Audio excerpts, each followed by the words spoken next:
Hello, it's Reverend Nhien, founder of Evolving Enneagram. If you've been seeking a compassion-based contemplative approach to Enneagram inner work, you are in the right place. We are in the midst of a 52-week Sunday talk series based on the book by Oren Sofer, Your Heart Was Made for This. This week, week 19, we are on the topic of living in the flow of life by Enneagram Type. So, ready? Let's begin. So I'd love to open with a story by Richard Bach, that's B-A-C-H, in his book Illusions, which was really, really popular a few decades ago. So he writes this: Once there lived a village of creatures along the bottom of a great crystal river. The current of the river swept silently over them all, young and old, rich and poor, good and evil, his words. The current going in its own way, knowing only its own crystal self. Each creature, in its own manner, clung tightly to the twigs and rocks of the river bottom, for clinging was their way of life, and resisting the current was what each had learned from birth.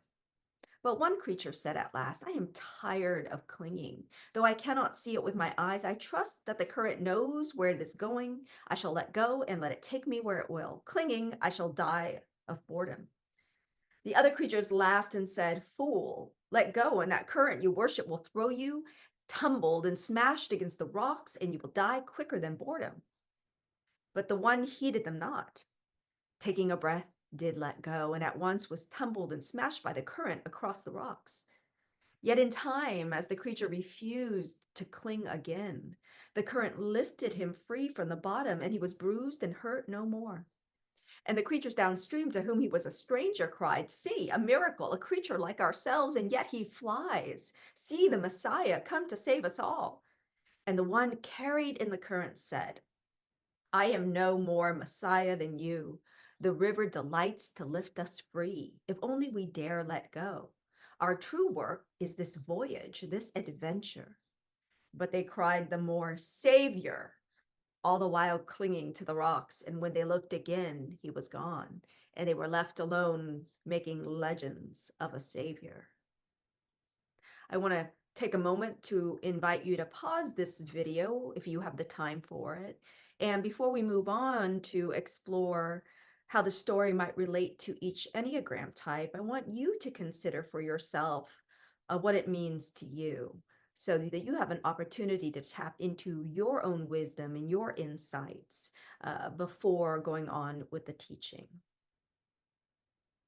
So now I invite you to consider, what if all of the elements in this story are within you, within your own consciousness, that there is a part of you that is already free, that the river itself is within you, that you might cling to one or more rocks in your life, but instead of looking at it like jumping into the flow of like the outer world or the outer life, or jumping, I mean, if you want to get into the flow of this contemporary life, the flow is actually quite busy and quite hurried, right? So we're not talking about moving into the flow of the external.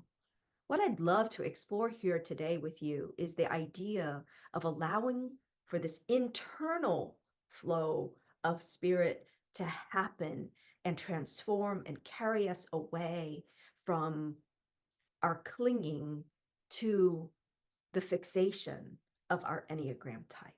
That's the perspective from which I invite you to consider this teaching on flow this week. And yes, what I have seen in myself and in others is that through the invitation and the allowance of this inner flow, recognizing how we have inner resistance to a leap of faith, if you will, into the river of spirit, which takes us to understandings and insights and places even within ourselves that we might be scared or resistant to go to, that in that happening, we begin to experience a greater flow in our outer lives.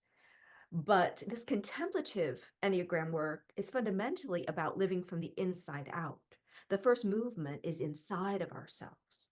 And so with that, I'm going to start with the body types today. I like to switch up the order every once in a while. and explore how the body types, then the heart types, and then the head types might look at their own rocks that they cling to. So the body types on the Enneagram, 8, 9s, and 1s, are generally about wanting to impact the world without being impacted by it. So there can be a resistance to being affected by the external, and that resistance is kind of like a wall, right? So taking a look at number 8, I want to explore the idea or the question, what am I forcing or willpowering my way through? This is an obstacle that you might have to surrendering to the flow of spirit in your life. So ask yourself, what am I forcing or willpowering my way through? And a clue for many 8s is I hear this story a lot like, oh, this is hard, or this is a battle, or this is a struggle. And there's a part of you that's like, likes it hard. Right? There's a part of you invested in it because what happens when things are a challenge and they're hard? You get to feel powerful. You get to feel your own strength. What happens if instead you allow it to be easy? Then there isn't a sense of that powering up that gives you a sense of your egoic identity as an 8. So again, the clue is it's like, this is hard and I'm enduring and I'm pressing forward and I'm getting through. And so you might consider that that's a clue that you're not allowing for this ease of surrender. So I invite you to ask yourself, what if everything is for me? What if nothing and no one is against me? 9. The 9, you might ask yourself, what am I resisting? And it's not going to be obvious, right? Because you as a 9 have this identity that you are so accommodating, at least most of you, not all. The self-pres 9s, those who are self-pres strong are generally not as accommodating. But what am I resisting? Again, we're looking at it from an area of consciousness. So oftentimes it's actually resisting an experience or a feeling, a feeling within you. So the clue that you're resisting is you get extra sleepy or you get distracted, right? Because the sleepiness, narcotization is the defense mechanism of the 9. So the sleepiness comes from it like defends against knowing. It defends against clarity. It defends against, oh, maybe I'm angry, but I want to know that I'm angry. I don't really, like there's resistance to something. Maybe there's resistance to knowing what your purpose is, right? Because you would think, oh, I'm looking for it, but there's a part of you that's like, oh, but then I have to live it, or and maybe it won't matter if I live my truth. And so there's a part of you vested in clinging to being unaware, right? So of something something true within you. So a healing thought might be to ask yourself, what if true peace and ease lies on the other side of the discomfort that you're avoiding? What if you will never feel like truly, authentically harmonious until you shine the light of your soul in the world? You've been seeking that sense of harmony, but it's not going to happen until you show up in your unique self, right? Lay claim to that. For the 1, you might ask, what am I rejecting? Another way of saying that is, what am I refusing to accept? And a clue that you're refusing to accept something is, you can actually just think in your head or say out loud, this is not right. It shouldn't be like this, or it should be otherwise. I'll make it right. That's how you can get clued in that you're rejecting something. You're not accepting it as it is. And so a healing thought might be, what if your resistance to what is actually keeping the divine, keeping God, keeping spirit from expressing its goodness in your life, right? What if you making things good, right, by correcting it is actually what's preventing that goodness from the fullness and the perfection from emerging? So image types are next, and they relate to obtaining identity through relationship to others rather than to uh, connection with your own inner world. That's like all the image types have an element of that. And so for the 2, the rock that the 2 clings to often is not a what, right, but a who. So who am I manipulating? If you're to, you're probably, ew, you're like, not your favorite question, but who am I manipulating? A clue? He, she, they In your head, you're thinking he, she, they need to get this done. They need to do this. They need to figure this out. Like you're way too focused on what they need to do. That's the clue. So you're trying to control them. And one way I was thinking about this is it's as if you are holding your breath and trying to show someone else how to breathe, right? So you can think of it like that like your attention is there when it really needs to be in here so that you have a sense of agency, right? So recognizing that ease for you, living in the flow, can often be about accepting that you can never be abandoned by love itself. So you might as well surrender to enjoying life from the inside out, right? Paying attention to you instead of spending your time looking at what somebody else needs. So for the 3, I have to say this was so on point because I wrote it and then I had to stop. like it felt like a stab in the heart. I was like, whoa. And it's so embarrassing. But the question is, who am I pretending to be? Who am I pretending to be? If you're a 3, asking yourself that. And the clue, there's a connection here. The clue is, what if I fail? Because pretending to be something is a kind of striving, right? So the clue is you start to think, what if I fail? We cannot fail to be ourselves, right? But we can fail in our striving to be something else.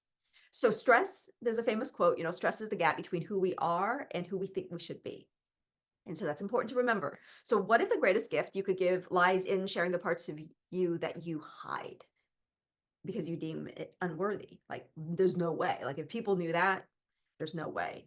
And so beginning to show up with more of the things you're like, why would people show that, right?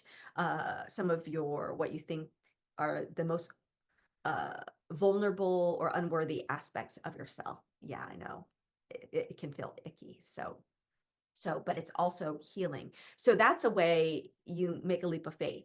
And I know that I said earlier that what I'm talking about is an inner movement. It begins in the inner, and some of this stuff has action that might express in the outer world, but it does begin with that inner sense of taking the leap of faith to trust that I'm allowed to even know these things about my true self, right? That I may have even judged or rejected in the first place. And then as I know and lay claim to that, I can express those pieces in the world. So it always starts in the inner.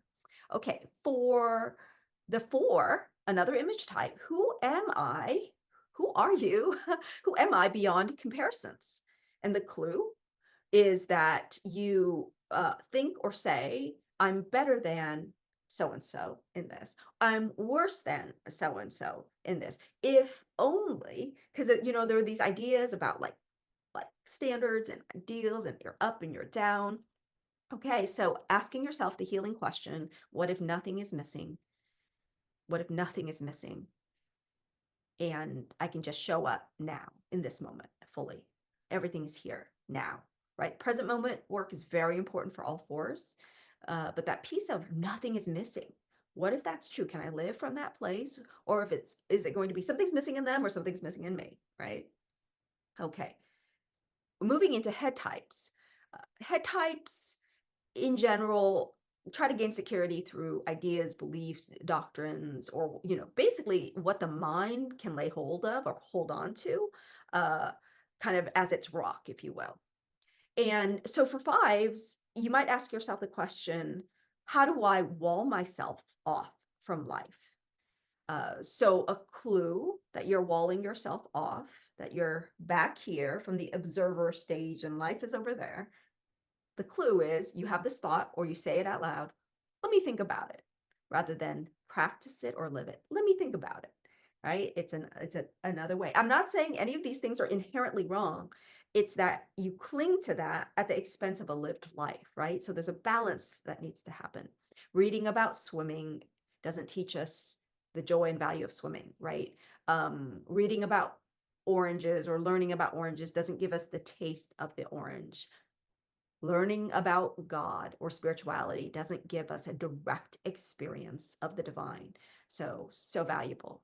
So a healing thought or question you might pose to yourself this week to kind of help you take that leap into the river is, what if it's time for an adventure? Really seeing it as an exploration, an experiment, not something you have to know fully in advance. You're just experimenting, adventuring, exploring. So for the six, a helpful question can be, how do you spend or expend life force, securing life, whether financially, emotionally, psychologically, through alliances, depending on what your subtype is, through friendships, through a certain amount in your bank account, whatever it is, how much of that occupies your time and attention, right? So that's what the mind clings to. It's the preservation of it at the expense of the spontaneity and joy and almost like aliveness of life itself. So a clue in your inner or outer language is stuff like watch out, pay attention, be careful. The attending to those things is all on the radar, because the leap of faith into the river, letting go of the rock, is really like letting the current of life, trusting the current of life, trusting the boat or whatever, trusting the boat that you're on in the river, or trusting that how the river carries you is only for good. Like faith in the divine, faith in that process, faith in the flow of the universe, uh, for the highest good, right? Um, so that healing question would be, what if I can trust the current and where it takes me? What if I can trust that and where it takes me, right? Like I don't have to amass, I don't have to make sure um, I have this particular relationship or friendship, or I don't have to make sure I have this particular knowledge base, or this particular amount of money, right? Like, how can I trust the current of life? And then finally, seven, a question that can be helpful is, how do I flee from presence? And so I imagine, like, whereas the analogy with the river would be like others are clinging, sevens are jumping from rock to rock, but they're not jumping into the full river of life, right? They're kind of still clinging to their rocks. They're just jumping to a different rock of their own. So how do I flee from presence? But hey, if I'm being carried by the river of life and it's just unfolding according to this divine, exquisite, magnificent, beneficent, and joyful outpicturing, then I could actually rest in the moment, look up, from where I'm gliding or floating along the river. It's kind of funny, actually. My partner Colby is about to go on a float trip this coming weekend, and so I was just imagining him as I gonna go of just like looking up as he floats. But if you're a seven, you're looking ahead in the river, you're on the rocks and trying to like plan your next leap. And you don't really get to enjoy life, right? And trust that life is beneficent and nurturing and good. So a clue that you're fleeing from presence, you probably don't need many clues. You probably already know.